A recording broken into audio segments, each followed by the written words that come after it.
¿Qué tal? Bienvenidos, buenas noches. Una vez más, este es su bonito, la historia crítica de la Iglesia Romana y Apostólica. Estos ejercicios historiográficos que hemos estado realizando estas semanas.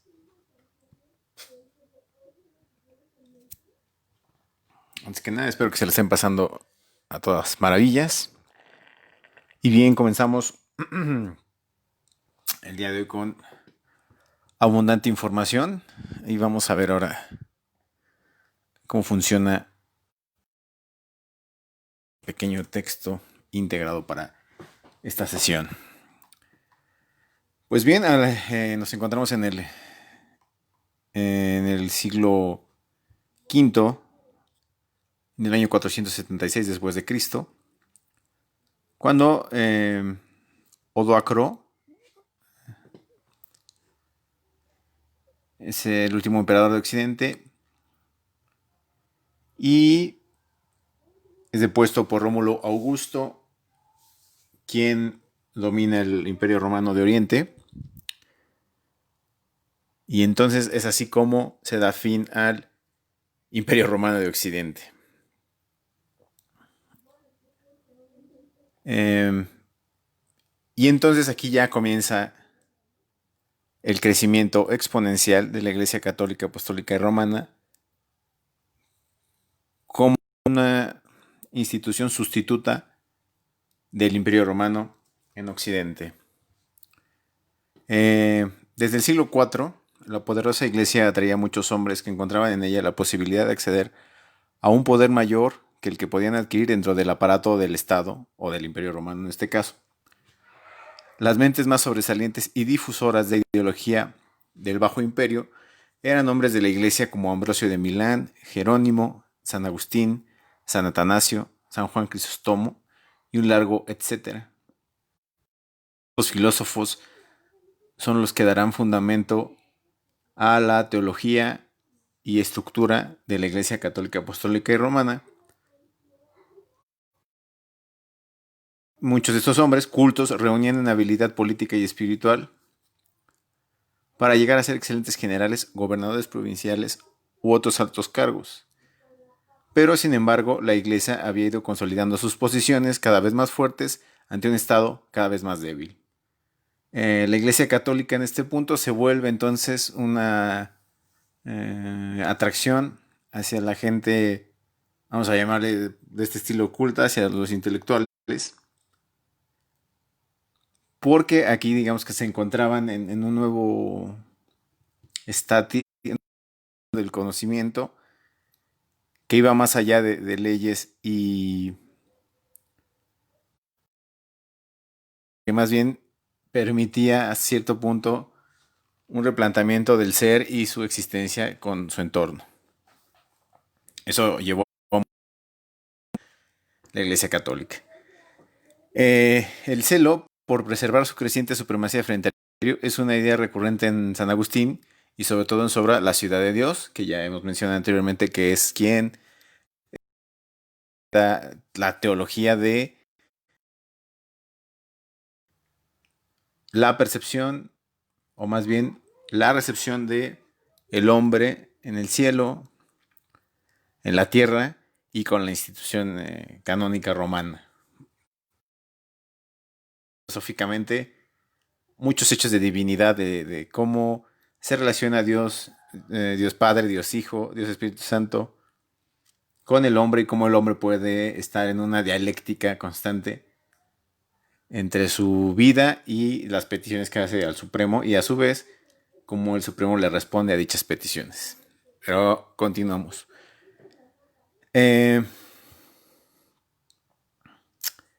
La ciudad de Dios. Resulta sorprendente, por ejemplo, el empeño demostrado por San Agustín y San Paulino de Nola para lograr que un conocido común llamado Licentius, que aspiraba a la carrera senatorial, abandonase estas ambiciones mundanas. En palabras de Paulino, la distancia entre el cielo y la tierra no es mayor que la que separa el imperio de César y el de Cristo.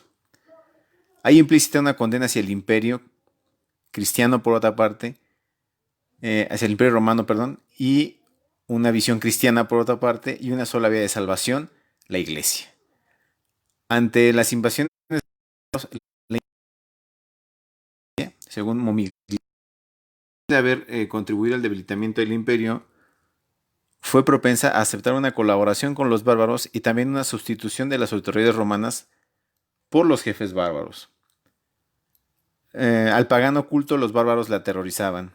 No había posibilidad alguna de adecuar mínimamente los ideales tradicionales aristocráticos y la violencia primitiva de los invasores germánicos, pero la Iglesia Católica tenía otra actitud y siempre podía convertirlos. Los bárbaros, los vándalos y demás, como mencioné en anteriores episodios, ellos adoptaron el catolicismo prácticamente desde un inicio, ya que el catolicismo representaba un lazo, reiteramos, con los pueblos conquistados por el Imperio Romano y a su vez la voz de estos oprimidos era escuchada por el imperio, pero a través de la mediación de los padres cristianos de estos tiempos. Ahora, muchos de ellos ya se habían hecho cristianos, muchos bárbaros, aunque desafortunadamente para la Iglesia Católica los colonizadores hubieran sido arrianos. Durante los primeros 4 siglos de cristianismo se separan en dos: el cristianismo que vendría siendo el cristianismo institucional, que es el que fundamenta Constantino, como lo platiqué en el episodio anterior, y está la corte del arrianismo. ¿Qué es el arrianismo? El arrianismo es una creencia cristiana no trinitaria, donde afirma que Jesucristo fue creado por Dios Padre y está subordinado a él. Las enseñanzas arrianas fueron atribuidas a Arrio, del 250, que vivió entre el 250 y el 335 después de Cristo, un presbítero de Alejandría, Egipto, y se oponen a las llamadas creencias ortodoxas acerca de la naturaleza divina. La cristología arriana sostiene que el Hijo de Dios no existió siempre, sino que fue criado por Dios y por Dios Padre. Esta creencia se basa en varios textos bíblicos, pero especialmente en un párrafo del Evangelio según San Juan, donde Jesús declara: han escuchado que les he dicho, me voy y vuelvo a ustedes. Si me aman, se alegrarían de que vaya al Padre, porque el Padre es mayor que yo. El Evangelio según San Juan 14:28, versión de Biblia de Navarra.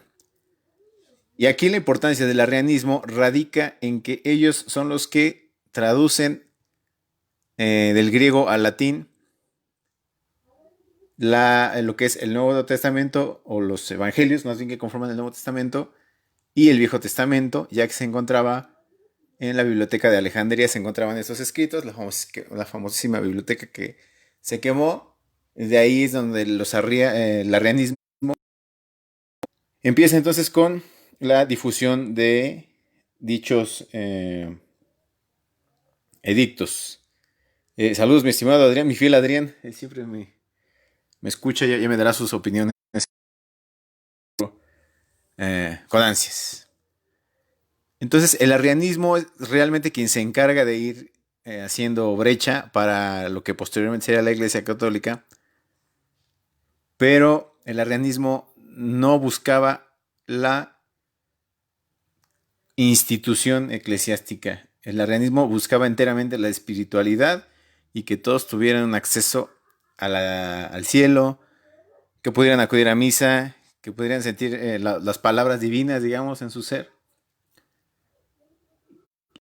Tan existencial, vamos a ponerlo en ese estilo, como puede ser San Agustín, en esta cuestión de que Dios es uno con Cristo y con el Espíritu Santo, y nosotros también podemos ser uno, pero al mismo tiempo no, y etcétera, etcétera, etcétera. O simplemente busca que quien se acerque, no busca más.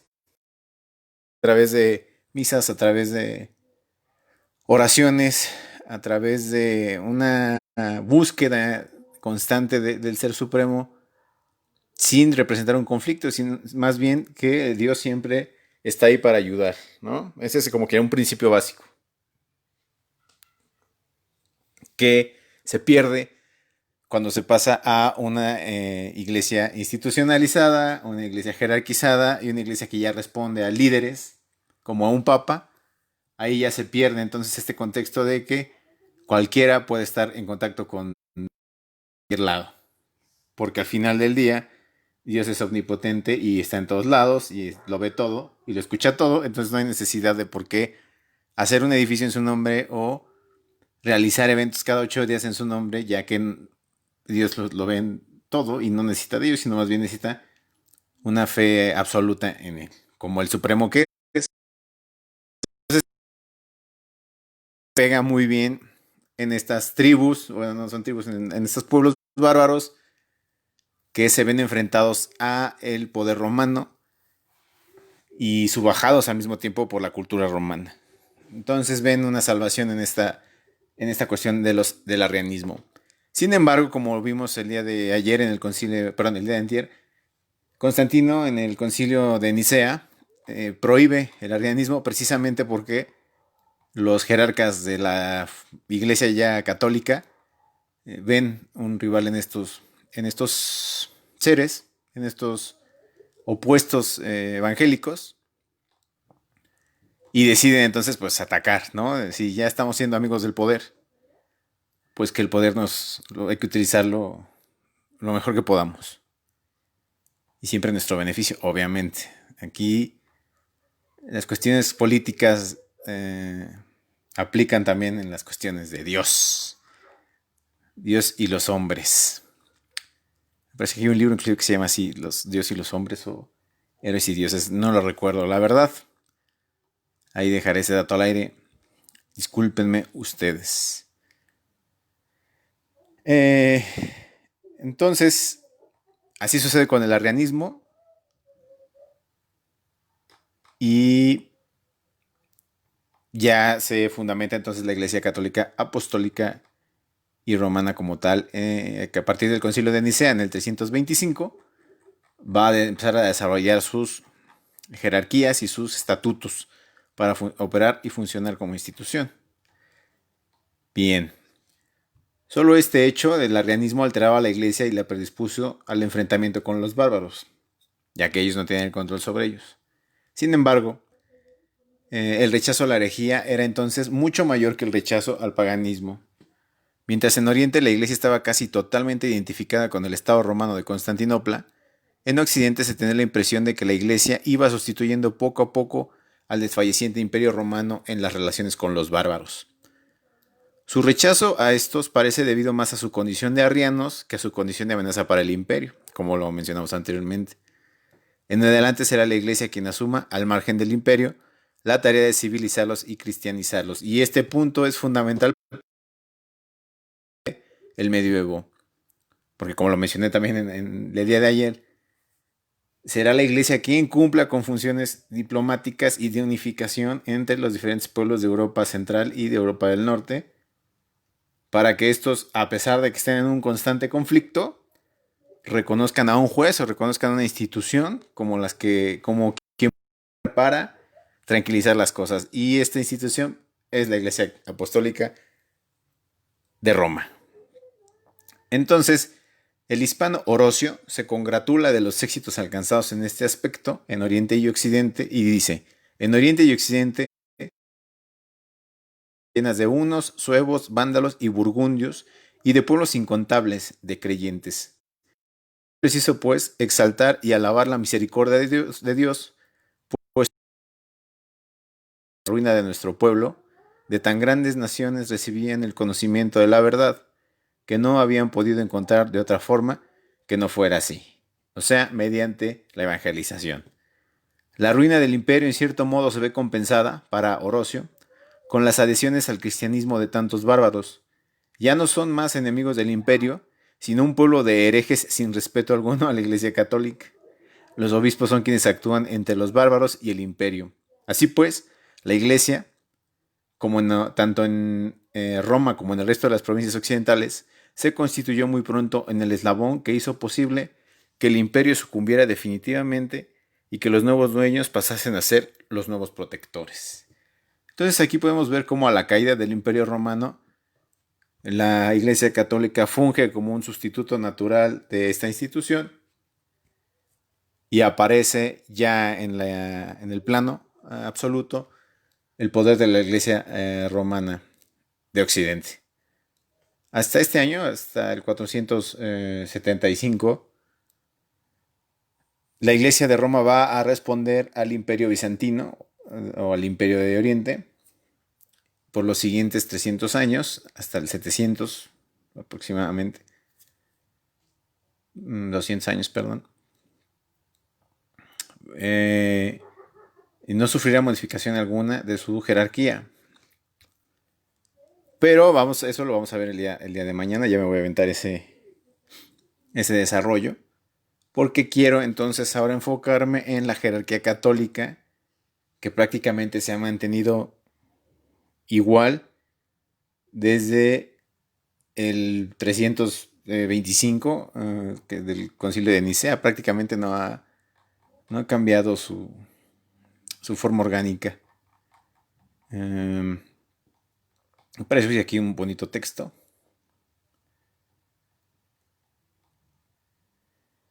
Que no aparece.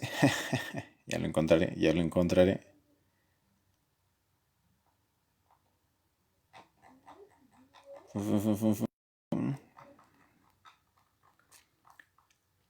Muy bien. Entonces, la palabra iglesia, que viene del griego eclesia o ekkalein, llamar fuera, que es una traducción que vendría siendo como una convocación, o sea, hacer una iglesia es una convocación, y designa asambleas del pueblo de carácter religioso. Es el término frecuentemente utilizado en el texto griego del Antiguo Testamento para designar la asamblea del pueblo elegido en la presencia de Dios, sobre todo cuando se trata de la asamblea del Sinaí, en donde Israel recibió la ley y fue constituido por Dios como su pueblo santo, dándose a sí misma el nombre de iglesia. La primera comunidad de los que creían en Cristo se reconoce heredera de aquella asamblea. En ella, Dios convoca a su pueblo desde todos los confines de la tierra. El término Kyriake significa la que pertenece al Señor, siendo Kyrios Señor. Podríamos decir entonces que la iglesia es una convocación al Señor, o una convocación del Señor más bien, o de Dios directamente. Un bonito conflicto aquí porque ya sabemos que los judíos, de donde viene todo este show, no le llaman iglesia a sus centros de oración, sino le llaman, se me acaba de olvidar, no puede ser, sinagogas. Y por el otro lado, cuando llegue el Islam, le llamarán mezquitas. Entonces, que no tienen absolutamente nada que ver, pues, con este término de iglesia que utilizamos todos nosotros. La expresión católico proviene del griego católicos, que significa universal. En los 3 primeros siglos de la iglesia, los cristianos decían: cristiano es mi nombre, católico es mi apellido. Posteriormente se usó el término católico para distinguirse de otros grupos cristianos cuyas doctrinas diferían de la idea principal, como son los gnósticos. Teológicamente, el término iglesia designa al pueblo creyente que Dios llama y reúne de todas partes para formar la asamblea de todos aquellos que por la fe y el bautismo han sido hechos hijos de Dios, miembros de Cristo y templo del Espíritu Santo. La Iglesia Católica se ve a sí misma y se proclama como la encargada por Jesucristo para ayudar a recorrer el camino espiritual hacia Dios, viviendo el amor recíproco y por medio de la administración de los sacramentos: bautismo, confirmación, Eucaristía, penitencia, matrimonio, orden sacerdotal y unción de los enfermos, a través de los cuales Dios otorga la gracia al creyente. Estos puntos que acabo de mencionar, los sacramentos, existen desde 325 y fueron establecidos por Constantino y por el clero de aquel momento, y quizás sean las leyes más perdurables en la historia moderna de Occidente, porque en Oriente hay unas leyes más antiguas, pero bueno, es otro tema. Entonces, hagan un pequeño ejercicio mental de cómo la iglesia ha perdurado como institución hasta el día de hoy, mediante el mantenimiento de este orden de procesos, de estos sacramentos, que no han cambiado y no cambiarán en los siguientes 1000 años. Ojalá que sí, pero bueno, es otro tema. La Iglesia Católica considera que tiene encomendada la misión de elaborar, impartir y propagar la enseñanza cristiana, así como la de cuidar de la unidad de los fieles.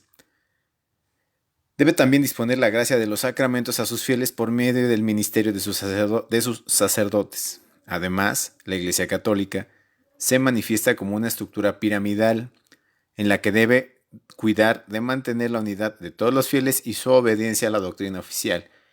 ¿Y quién rige esta pirámide? Obviamente el Papa.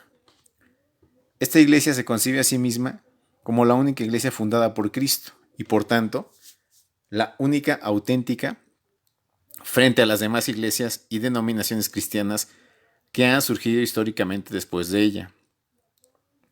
La autoridad para enseñar o magisterio de la iglesia basa sus enseñanzas en la revelación, que está expresada tanto en las Sagradas Escrituras como en la Sagrada Tradición. Los católicos profesan su fe en los 4 atributos o notas de la iglesia a través del credo de los apóstoles y del credo niceno-constantinopolitano, o sea, del concilio de Nicea, bajo las órdenes de Constantino, 325 después de Cristo. Aún siguen vigentes, reitero. Las notas de la iglesia son dogma de fe. Estas son según la enseñanza oficial. Santidad, la iglesia católica, a pesar de los pecados... Permítanme, me falta un punto. Las notas de la iglesia son dogma de fe. Estas son, según la enseñanza oficial, las siguientes. La número 1 es la santidad. La Iglesia Católica, a pesar de los pecados y faltas de cada uno de sus miembros que aún peregrinan en la tierra, es en sí misma santa, pues santo es su fundador y santos son sus fines y objetivos. Asimismo, es santa mediante sus fieles, ya que ellos realizan una acción santificadora, especialmente aquellos que han alcanzado un alto grado de virtud y han sido canonizados por la misma Iglesia. La Iglesia Católica contiene la plenitud de los medios de santificación y salvación. Es santa porque sus miembros están llamados a ser santos. Y esta versión de la Iglesia Santa viene desde el origen, es santa porque fue creada por el máximo mártir cristiano, que es Cristo, vaya la redundancia. Y desde ese momento entonces su misión se vuelve santa y santifica a quien perdura en su institución, a quien se acerca a su institución. Y todo surge dentro de ella, nada fuera de ella. ¿No? El totalitarismo a todo lo que da. Entonces la santidad es el primero de sus dogmas de fe. El segundo es la unidad. La iglesia es una debido a su origen, Dios mismo. Dios es uno según la doctrina católica. Su fundador, Cristo. El apóstol San Pablo, en su primera carta a los Corintios, hace referencia a la iglesia como cuerpo de Cristo. Pero el cuerpo es uno. Por muchas que sean las partes, todas forman un solo cuerpo. Está bonita. Me gustó esa frase de que todas las partes hacen uno mismo. ¡Wow! Y es una herencia también directa de la mente griega y de la mente romana, de que todos sus panteones, su panteón es el lugar donde viven los dioses, todos sus dioses forman una unidad, vaya, y siempre en torno a uno solo, ¿no? Como es el caso de Zeus con los griegos o el caso de Júpiter con los romanos. Y en este caso es el caso de Cristo. Y todos funcionan, como bien dice aquí, todas las partes funcionan hacia un solo movimiento. Esa es una idea puramente griego-romana. Ok, entonces llevamos ya 2 dogmas, santidad, unidad, y viene el tercero, que es la catolicidad. Con el significado de universal, la Iglesia es católica en cuanto busca anunciar las buenas nuevas y recibir en su seno a todos los seres humanos, de todo tiempo y en todo lugar. Bautismo. Donde quiera que se encuentre uno de sus miembros, ahí está presente la Iglesia Católica. También es católica porque Cristo está presente en ella, lo que implica que recibe de él la plenitud de los medios de salvación. Son una vía de mortales. O sea, tiene que haber una institución que valide lo que dijo Cristo para que usted entonces pueda adquirir cualquier tipo de canonjía respecto de las leyes cristianas. Ya sea una... ¿cómo se llama esto? Una bula de liberación o no sé, alguna cuestión de limpia del espíritu, un bautismo, etcétera, etcétera, solamente lo puede hacer usted a través de la Iglesia Católica. Así de humildes. Y también así de estatal. Es una norma totalmente estatal, ¿no? Nada fuera de la Iglesia, todo dentro de ella. Entonces, agregando al dogma de santidad, al dogma de unidad, al dogma de catolicidad, viene el de apostolicidad. La Iglesia Católica fue fundada por Cristo sobre el fundamento de Pedro y demás apóstoles. Todo el colegio apostólico goza de autoridad y poder siempre que esté en comunión con Pedro y sus sucesores. Pedro y los demás apóstoles tienen en el Papa y los obispos a sus sucesores, que ejercen la misma autoridad y el mismo poder que en su día ejercieron los primeros que fueron elegidos e instituidos por Cristo. También es apostólica porque guarda y transmite las enseñanzas oídas a los apóstoles. Estos atributos se encuentran en todas las iglesias particulares que engloba la Iglesia Católica, que son las iglesias particulares de la Iglesia Católica Romana, el rito latino, y las iglesias rituales autónomas de ritos orientales. Todas ellas tienen en común los mencionados atributos o características esenciales y la autoridad suprema del Papa como vicario, representante de Cristo en la tierra. Ahí estamos con todo. Ahorita vamos a volver a definir vicario más adelante porque es una palabra que me generó existencialismo, me generó muchas cosas en la mente. Otras partes de la doctrina católica, sobresalientes y distintivas en relación al resto de los cristianos, son la creencia en el dogma de la Inmaculada Concepción y en la Asunción de María, Madre de Jesús. En la autoridad espiritual como la fe en la autoridad espiritual efectiva de la Iglesia Católica para perdonar pecados y remitir las penas temporales debidas por ellos mediante el sacramento de la penitencia y las indulgencias. Aquí ya entramos en un terreno bastante árido, bastante inhóspito, bueno, no tan inhóspito, pero sí para un debate, como lo es la Inmaculada Concepción y la Asunción de María, que también son herencia de mitologías romanas, mitologías egipcias, mitologías babilónicas, que sí hacen una continuidad en este mito católico. Las metieron ahí por fuerza de voluntad porque son tradiciones muy apegadas a las culturas de las cuales emana la Biblia en el Antiguo y el Nuevo Testamento. Pues, reitero, los egipcios, los babilónicos, los griegos, los romanos y obviamente las iglesias del Medio Oriente, como los judíos y posteriormente serán los árabes, pero podemos ver aquí que fueron hechos como ciertos apuntes e implementaron ese tipo de dogmas en los dogmas católicos, perdón por la reiteración de dogma. Y otro dogma sobresaliente en la Iglesia Católica, en la presencia real de Jesucristo en la Eucaristía, pues mediante el cambio que es llamado transubstanciación, el pan y el vino presentados en el altar se transforman en el cuerpo y en la sangre de Cristo. Y si ustedes han leído la Ilíada o la Odisea, cuando hacen, siempre que van a hacer una batalla, ofrecen una ofrenda a los dioses que consta de vino y comida, y es con esto con lo que entonces ya están bendecidos para irse a la batalla y tener la gracia de la victoria. Aquí podemos ver entonces cómo esta transubstanciación de Cristo en pan y vino pues es igual a otra adaptación de la cultura griega grecolatina a una mitología judía, entre comillas, que funciona para mantener ese proceso mitológico grecolatino. Eso quiere decir que cada que usted va a una iglesia y hace este tipo de rituales, pues está cumpliendo con un ritual que tiene 2500 años aproximadamente en la faz de la Tierra. Y que no necesariamente es representada o representa a la Iglesia Apostólica Católica y Romana, sino que es una continuación de los mitos grecolatinos, como lo he mencionado. Ahora vamos a hablar de la católica. Residen los obispos, a quienes ayudan los sacerdotes.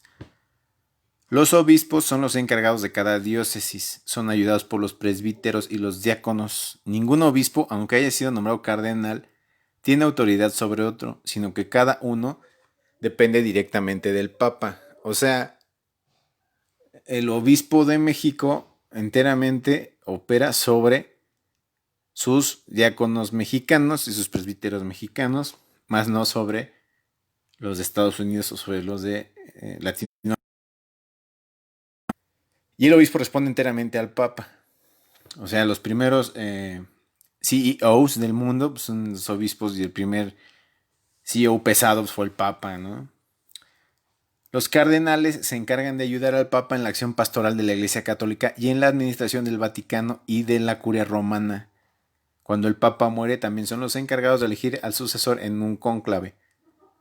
Colectivamente forman el colegio cardenalicio. Los cardenales son elegidos personalmente por el Papa.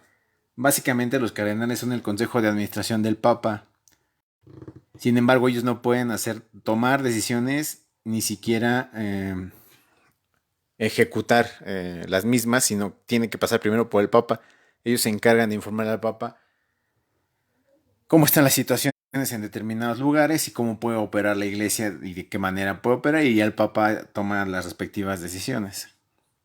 Pero ellos como cardenales no pueden ejecutar operaciones. Y inclusive me parece que un cardenal no podría oficiar una misa en el Estado Vaticano. Tiene que ser forzosamente su santidad, el Papa. Y tampoco un cardenal puede oficiar una misa en una circunscripción que no le corresponda. O sea, si un papa de Roma va a Colombia y quiere hacer una misa, no podría porque tiene que hacerlo el presbítero que corresponde a esa iglesia colombiana. Esa organización católica está bastante chula, ¿eh? Por eso ha durado tanto, yo creo. Bien, el Papa es electo por el Colegio de Cardenales reunidos en cónclave. En 1871, el Concilio Vaticano I hizo énfasis particular sobre la ya existente doctrina de la infalibilidad papal, lo cual ha generado hasta el día de hoy grandes polémicas. Su misión es desarrollar su ministerio, coadyuvado por dos grupos de colaboradores, los cardenales y el Concilio Ecuménico. La infalibilidad papal aún perdura hasta nuestros días. Y esto es básicamente que el Papa no se equivoca. Esa es la infalibilidad papal. Y bueno, pues mucho que decir ahí, ¿no? Pero si la gente cree que eso puede pasar, en fin, ¿qué puede uno hacer? Seguir su vida. El Concilio Ecuménico es la asamblea de todos los obispos del mundo presidida por el Papa, el cual es convocado cuando hay que tomar las decisiones más importantes en materia de fe, dogmas y de moral. Las órdenes religiosas no forman parte en cuanto a órdenes de la jerarquía de la Iglesia Católica, pero dependen del Papa y de los obispos de formas diversas. Y ellas pueden ser de dos tipos. Las órdenes religiosas de derecho diocesano dependen del obispo de la diócesis en la que han sido reconocidas. Religiosas de derecho pontificio dependen directamente del Papa, aunque deben trabajar en comunión con los obispos de las diócesis en las que actúan. Caso más claro, jesuitas, franciscanos y dominicos pertenecen a órdenes religiosas de derecho pontificio, ya que ellas responden directamente al Papa, no a los obispos con los que trabajan en la territorio donde trabajan. Las órdenes religiosas de derecho diocesano realmente serían muy pocas. Por ejemplo, la orden de los capuchinos, esa sí podría ser porque ellas responden al arzobispo del lugar y no son independientes, no necesitan directamente de la aprobación del Papa para ejecutar sus mecanismos, de sus diferentes mecanismos de procedimiento, órdenes, leyes y demás. En cambio, los dominicos, los franciscanos, etcétera, etcétera, ellos sí pueden crear instituciones,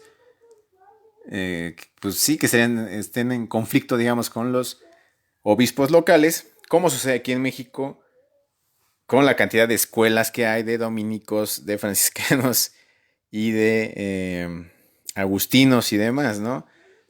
Un 90% de las instituciones privadas en este país pertenecen al clero de este estilo, de derecho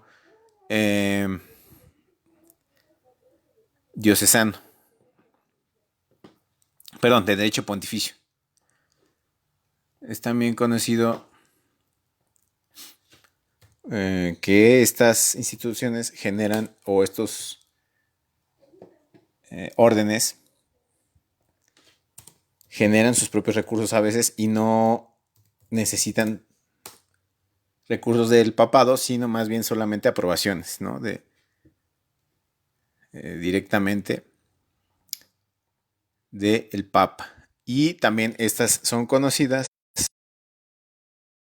seculares. No, ya me hice bolas. Olviden lo que acabo de mencionar. El clero secular es el que responde enteramente al Papa y no es independiente para nada.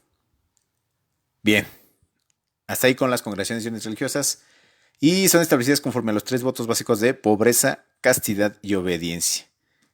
No todas las congregaciones hacen el voto de pobreza. Alguien mencionó, ¿cómo se llaman? Los legionarios de Cristo. Algunas hacen solo un compromiso de pobreza utilitaria. Dentro de la Iglesia Católica se encuentran muchas órdenes religiosas monásticas de frailes y monjas, así como también congregaciones e institutos de vida religiosa. Como acabo de mencionar en las escuelas, sus miembros suelen hacer los votos de obediencia, pobreza y castidad. De todos modos, los votos a realizar quedan a disposición de cada institución. Todos ellos dedican sus vidas enteramente a Dios. Otras prácticas religiosas incluyen el ayuno, la oración, la penitencia y la peregrinación. El objetivo fundamental de los miembros de las órdenes y congregaciones es salvar su propia alma y para toda la sociedad con su pobreza, castidad y obediencia, vividas conforme al carisma específico de la constitución de cada orden o congregación. Y desde 1570, la misa que estableció el Concilio de Trento, llamada de Pío V, con el cura de espaldas a los fieles y en latín, fue el rito de la Iglesia hasta 1969, cuando fue sustituido por el Concilio Vaticano II, que modificó la lectura del latín y lo ejerció en el idioma del territorio donde se está llevando a cabo la misa. Cabe mencionar que la misa original del Concilio de Nicea incluía el cura hablaba siempre de frente y nunca daba la espalda al público, digamos de alguna manera. Y ese es el único cambio que se realizó, porque realmente el resto de la misa es básicamente el mismo.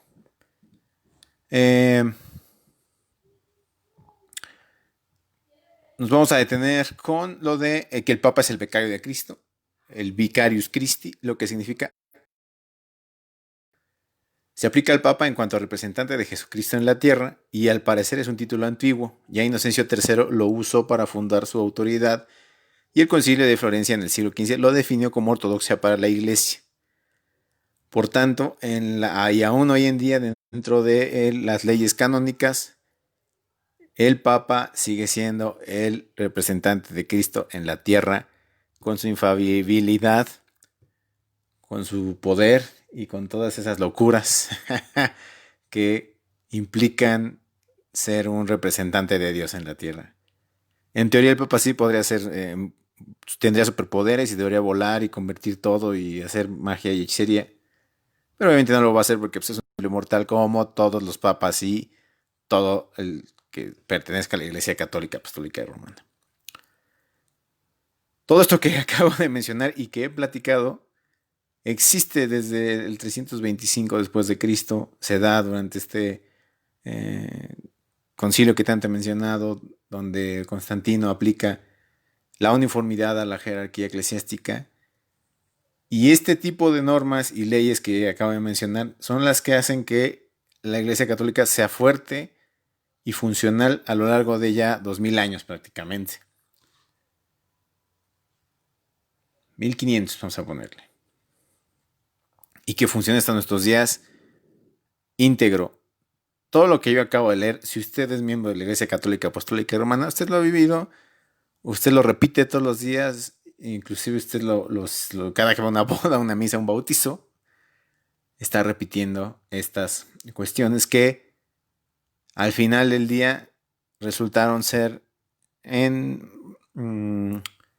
leyes que rescatan todo un imperio grecolatino, o más bien en este caso un imperio latino,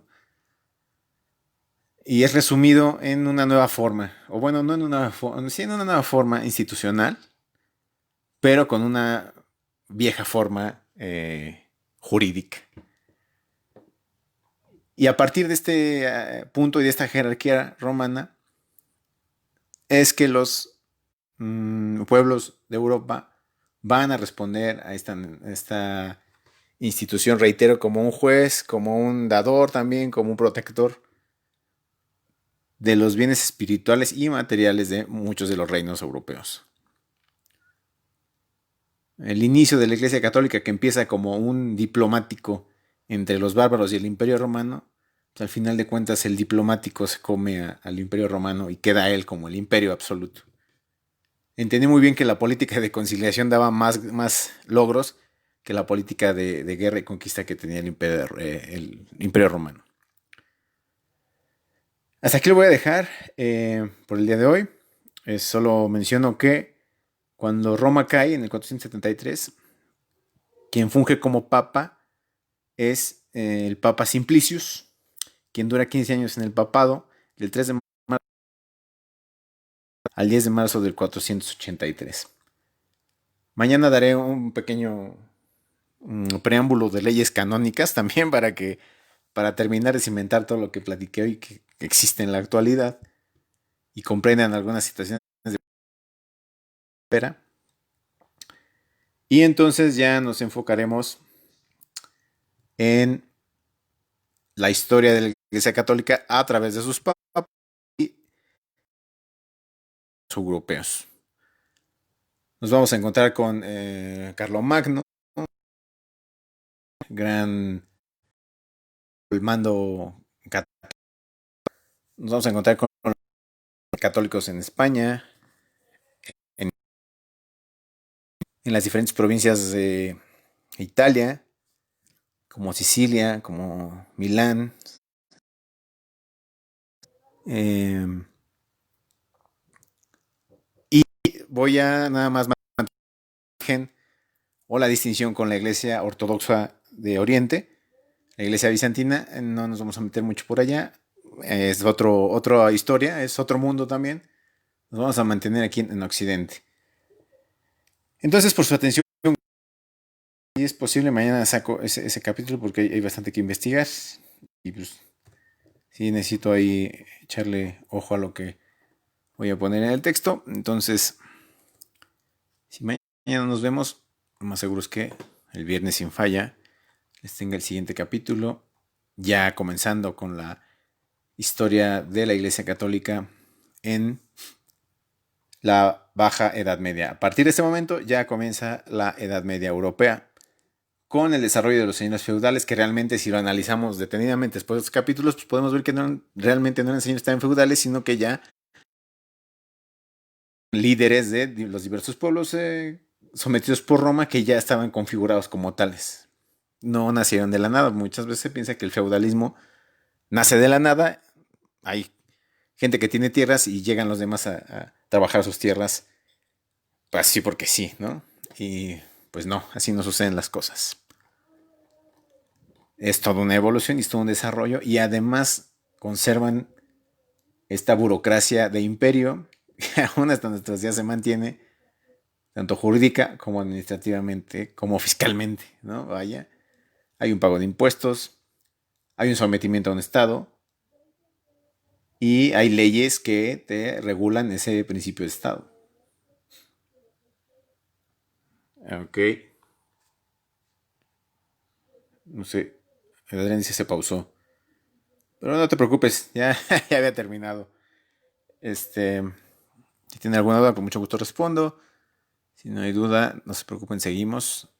Y espero a los radioescuchas generar algún interés en estas cuestiones y que ustedes también se acerquen al estudio de la Iglesia Católica Apostólica Romana, que estoy diciendo sus capítulos, deberíamos de llevar una materia que se llama así en este país para entender por qué muchas cosas son como son. Pero en fin, sin más, tengan una excelente noche. Nos estamos viendo.